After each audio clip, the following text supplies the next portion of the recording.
Hello, this is Christvi and welcome back to Sunday School with me. For lesson 6, last time I studied the Bible, I read the Israelites become slaves, the birth of Moses, Moses flees to Midian, Moses and the burning bush. Now for lesson 7, today I will be reading Moses confronts Pharaoh. God reveals his power. The plague continues. The Passover. The Israelites leave Egypt and Israel crosses the Red Sea.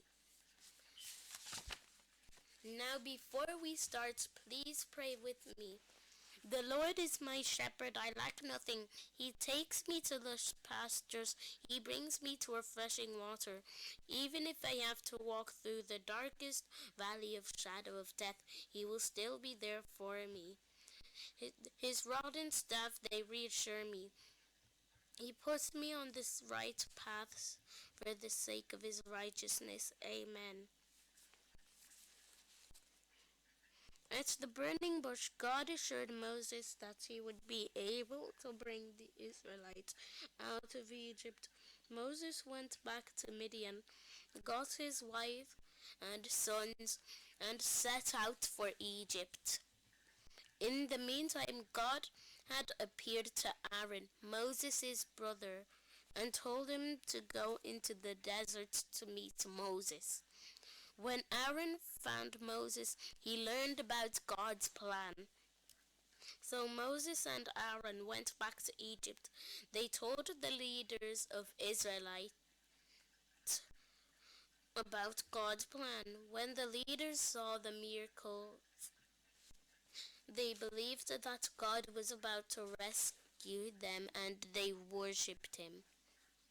Moses and Aaron and the leaders of Israel went to the Pharaoh. They boldly said to him, "The Lord our God says, 'Let my people go, so that they can worship me in the desert.'" But Pharaoh said, "Who is the Lord? Why should I listen to him and let you go?" Pharaoh was angry for them, causing the Hebrew slaves to do less work than before.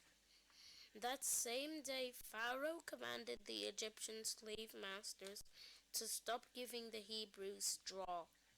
From now on, they would have to find their own straw, but they had to make just as many bricks. So the Hebrews had to go all over Egypt looking for straw. It took so much time that they couldn't make as many bricks as before.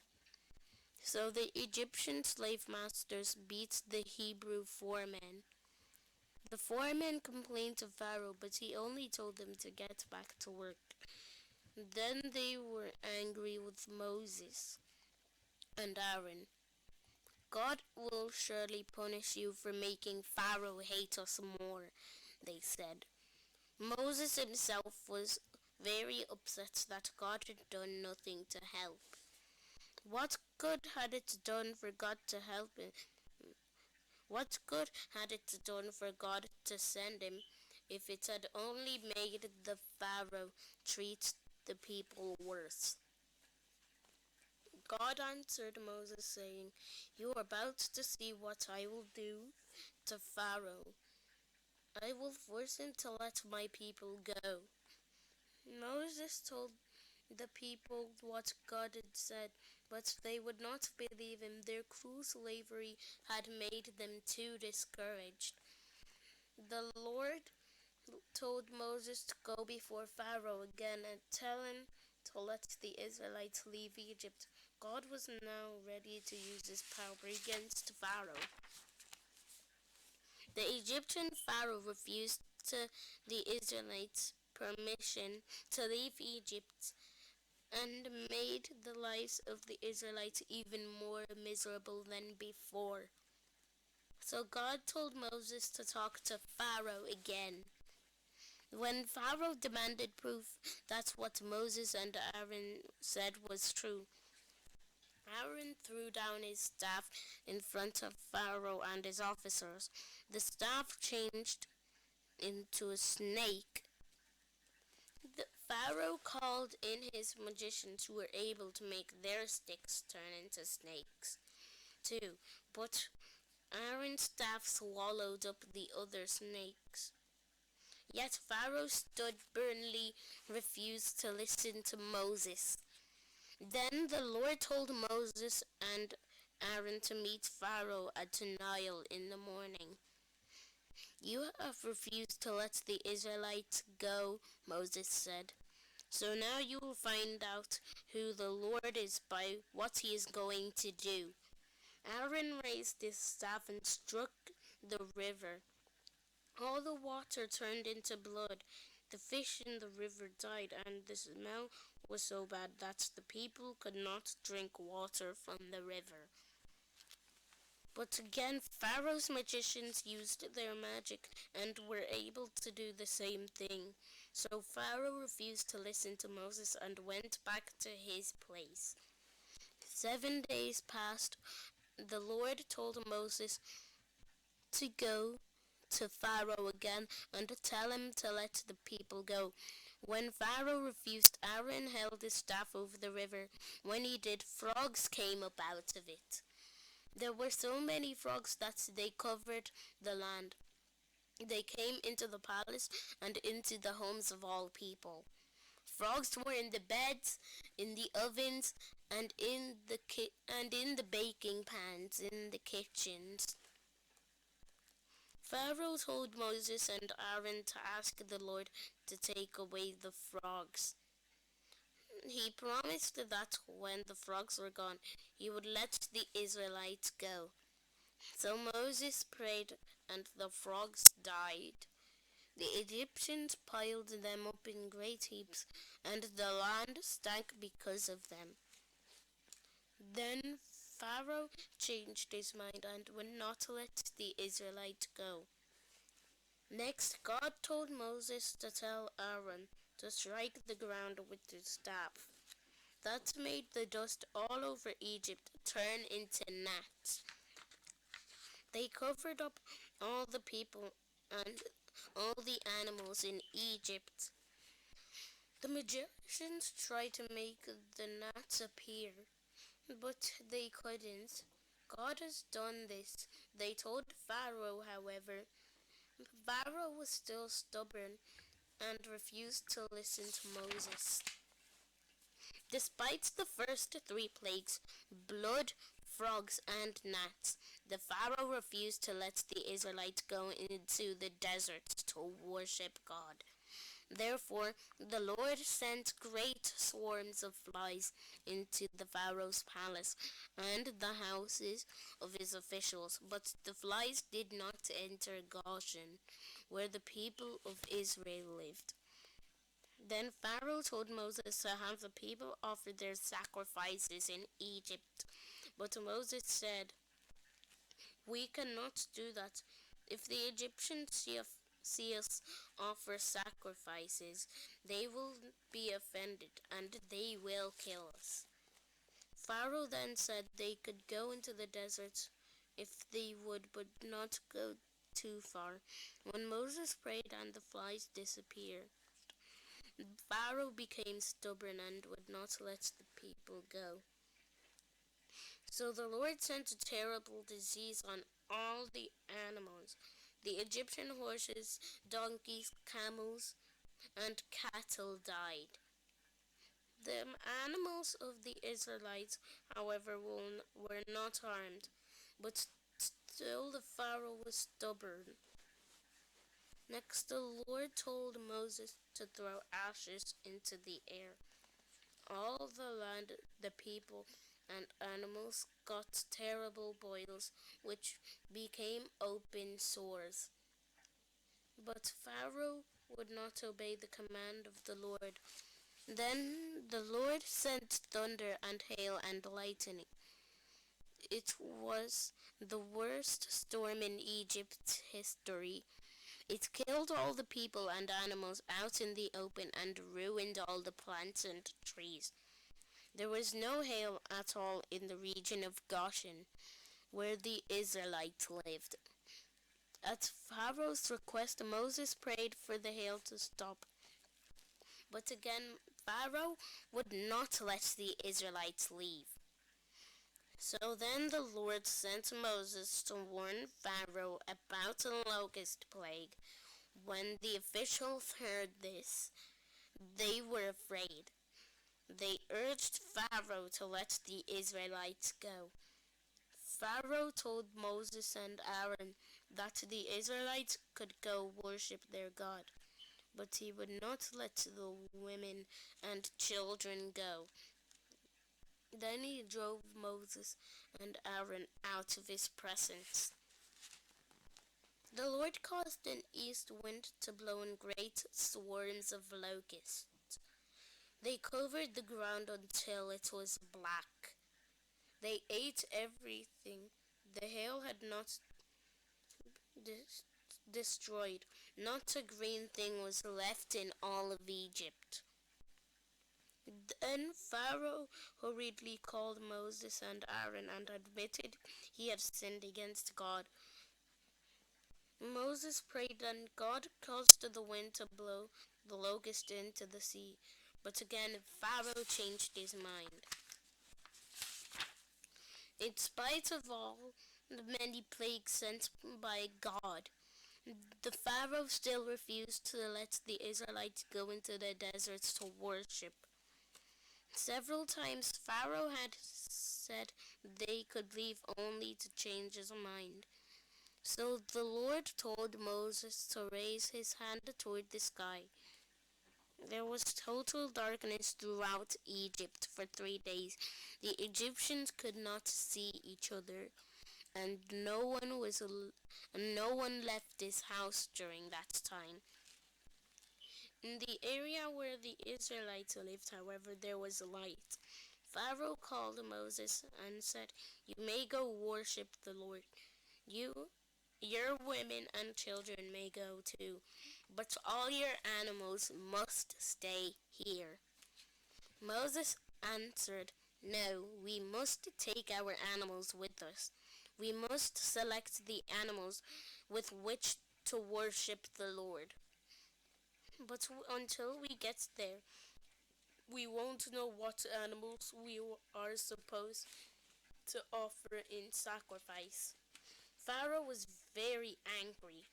"Get out of my sight.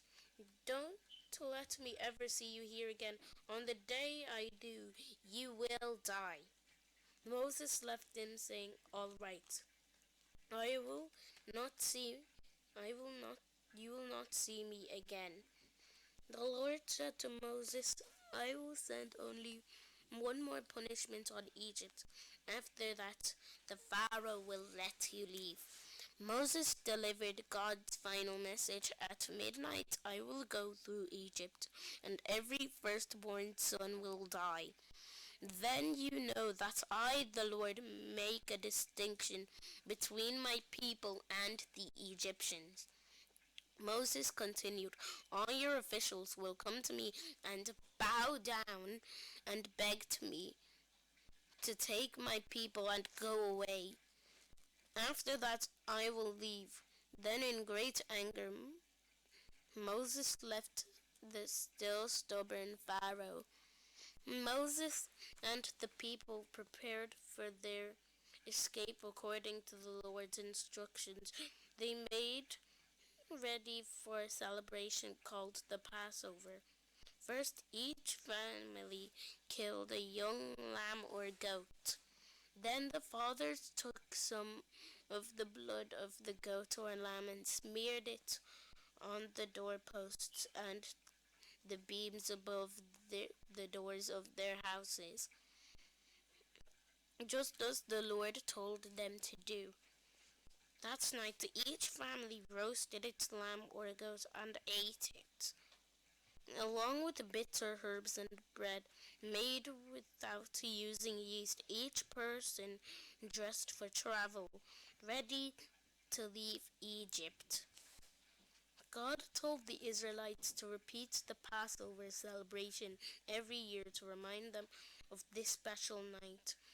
the night God passed over their houses when he killed the firstborn sons of the Egyptians. In accordance with God's directions, the Israelites had smeared blood on their doorposts. That evening they celebrated the Passover feast in their homes. They were ready to leave Egypt. At midnight the Lord passed through the land and killed the firstborn son of every Egyptian family. Pharaoh and his officials were awakened by loud crying. There was not one home in Egypt in which a son had not died. But the Lord did not harm the firstborn sons of the Israelites, who had marked their doorposts with blood. That night Pharaoh sent for Moses and Aaron. "Get out, you and your people," Pharaoh cried. "Leave my country and worship the Lord as you wish. Take your animals and leave." All the Egyptians urged the Israelites to hurry and get out of the country. "We will all be dead if you don't." They gave the Israelites gold and silver jewelry and fine clothing. The Israelites set out on foot. There were about 600,000 men, not counting the women and children. They also took their animals and many other people with them. The Israelites had lived in Egypt for 430 years. On the day the 430 years ended, all the tribes of the Lord's people left Egypt. Moses took with it, Moses took with him the body of Joseph, who had ruled Egypt years before. Before he died, Joseph had made the Israelites promise to take along his remains when they left Egypt. The Lord did not lead them through the land of the fierce Philistines, lest they be afraid and don't want to return to Egypt. Instead, he led them through the desert toward the Red Sea. During the day, the Lord went in front of them in a pillar of cloud to show them the way. And during the night, he went in front of them in a pillar of fire. They could travel night and day. When the Pharaoh was told that the people had escaped, he changed his mind. He and his officials said, "What have we done? The Israelites have escaped. We have lost our slaves." The Israelites moved closer to the Red Sea. Suddenly they saw Pharaoh and 600 soldiers coming towards them in war chariots. The Israelites were terrified.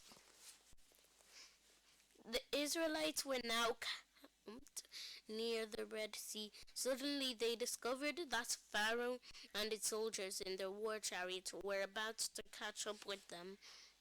The frightened Israelites cried out to the Lord for help. They were angry with Moses for leading them out of Egypt, only to let them be killed in the desert. But Moses said, "Don't be afraid. Stand your ground, and you will see what the Lord will do to you to, to, to, to save you today. The Lord will fight for you, and all you have to do is keep still." Then the Lord moved the pillar of cloud between the Israelites and Egyptians. The cloud made it so dark that the army of Egypt could not come near the Israelites all night. Moses, as the Lord instructed, held out his hand over the sea. Then the Lord sent a strong east wind which blew all night and turned the sea into dry land. The water was divided, and the Israelites walked through the sea on dry ground, with walls of water on both sides. The army of Egypt chased them into the sea with all their horses, chariots, and drivers, but the wheels of their chariots got stuck so that they could barely move. But just before dawn, the Lord threw the army of Egypt into panic. They said, "The Lord is fighting for the Israelites against us. Let's get out of here." Again, the Lord told Moses to hold his hand over the sea, and the water returned to its normal level. The Egyptian chariots were covered with water, and the entire army drowned. The Israelites stood in awe of the power of the Lord, which had saved them from the Egyptians. They had put their trust in the Lord and his servant Moses. Moses and the people sang to the Lord their God. "Lord, who among the gods is like you? Who can work miracles and mighty acts like yours?" The women celebrated as Moses' sister Miriam sang, "Sing to the Lord for his glorious victory. He has thrown the horses and their riders into the sea." That is all for today for lesson 7. But before we leave and put on our movie, please pray with me. "The Lord is my shepherd, I lack nothing. He takes me to lush pastures. He brings me to refreshing water. Even if I have to walk through the darkest valley of shadow of death, He will still be there for me. His rod and staff, they reassure me. He puts me on the right paths for the sake of his righteousness." Amen. For lesson 8, we will be reading God provides for his people, Moses on Mount Sinai, the golden calf, and the tabernacle.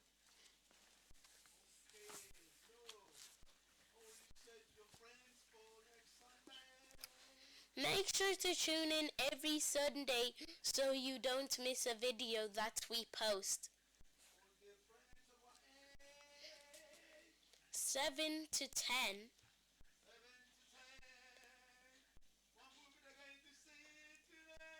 Kingdom Kids. Number 2.